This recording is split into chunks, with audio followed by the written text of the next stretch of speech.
सत्यवादी महाराज सूर्यवंश में त्रिशंकु बड़े प्रसिद्ध राजा हुए हैं। उनके पुत्र हुए महाराज हरिश्चंद्र। महाराज इतने प्रसिद्ध सत्यवादी और धर्मात्मा थे कि उनकी कीर्ति से देवताओं के राजा इंद्र को भी डाह होने लगी। इंद्र ने महर्षि विश्वामित्र को हरिश्चंद्र की परीक्षा लेने के लिए उकसाया।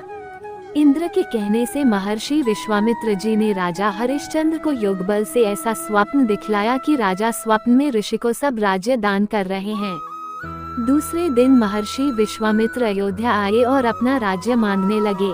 स्वप्न में किए दान को भी राजा ने स्वीकार कर लिया और विश्वामित्र जी को सारा राज्य दे दिया। महाराज हरिश्चंद्र पृथ्वी भर के सम्राट थे। अपना पूरा राज्य उन्होंने दान कर दिया था। अब दान की हुई भूमि में रहना उचित न समझकर स्त्री तथा पुत्र के साथ वे काशी आ गए, क्योंकि पुराणों में यह वर्णन है कि काशी भगवान शंकर के त्रिशूल पर बसी है। अतः वह पृथ्वी में होने पर भी पृथ्वी से अलग मानी जाती है। अयोध्या से जब राजा हरिश्चंद्र चलने लगे तब विश्वामित्र जी ने कहा, जप तप दान आदि बिना दक्षिणा दिए सफल नहीं होते। तुमने इतना बड़ा राज्य दिया है तो उसकी दक्षिणा में 1000 सोने की मोहरें और दो। उद्धरण: राजा हरिश्चंद्र के पास अब धन कहाँ था। राज्य दान के साथ राज्य का सब धन तो अपने आप दान हो चुका था। ऋषि से दक्षिणा देने के लिए 1 महीने का समय लेकर वे काशी आए। काशी में उन्होंने अपनी पत्नी रानी शैव्या को एक ब्राह्मण के हाथ बेच दिया। राजकुमार रोहिताश छोटा बालक था। प्रार्थना करने पर ब्राह्मण ने उसे अपनी माता के साथ रहने की आज्ञा दे दी।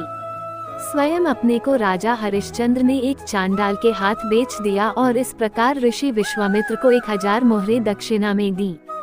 महारानी शैव्या अब ब्राह्मण के घर में दासी का काम करने लगी। चांडाल के सेवक होकर राजा हरिश्चंद्र शमशान घाट की चौकीदारी करने लगे। वहाँ जो मुर्दे जलाने को लाए जाते उनसे कर लेकर तब उन्हें जलाने देने का काम चांडाल ने उन्हें सौंपा था। एक दिन राजकुमार रोहिताश ब्राह्मण की पूजा के लिए फूल चुन रहा था कि उसे सांप ने काट लिया। सांप का विष झटपट फैल गया और रोहिताश मरकर भूमि पर गिर पड़ा।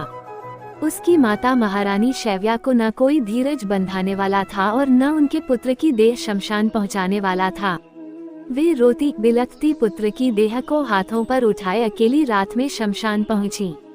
वे पुत्र की देह को जलाने जा रही थी कि हरिश्चंद्र वहां आ गए और मरघट का कर मांगने लगे। बेचारी रानी के पास तो पुत्र की देह ढकने को कफन तक नहीं था।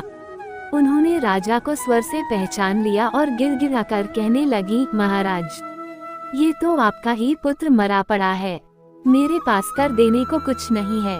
राजा हरिश्चंद्र को बड़ा दुख हुआ, किंतु वे अपने धर्म पर स्थिर बने रहे। उन्होंने कहा, रानी, मैं यहाँ चांडाल का सेवक हूँ। मेरे स्वामी ने मुझे कह रखा है कि बिना कर दे कोई यहाँ मुर्दा न जलाने पावे। मैं अपने धर्म को नहीं छोड़ सकता। तुम मुझे कुछ देकर तब पुत्र की देह जलाओ। रानी फूट फूट कर रोने लगी और बोली, मेरे पास तो यही एक साड़ी है जिसे मैं पहने हूँ, आप इसी में से आधा ले लें।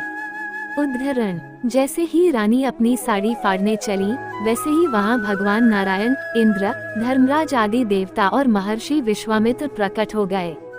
महर्षि विश्वामित्र ने बताया कि कुमार रोहित मरा नहीं है। ये सब तो ऋषि ने योगमाया से दिखलाया था। राजा हरिश्चंद्र को खरीदने वाले चांडाल के रूप में साक्षात धर्मराज थे। सत्य साक्षात नारायण का स्वरूप है। सत्य के प्रभाव से राजा हरिश्चंद्र महारानी शैव्या के साथ भगवान के धाम को चले गए। महर्षि विश्वामित्र ने राजकुमार रोहिताश को अयोध्या का राजा बना दिया।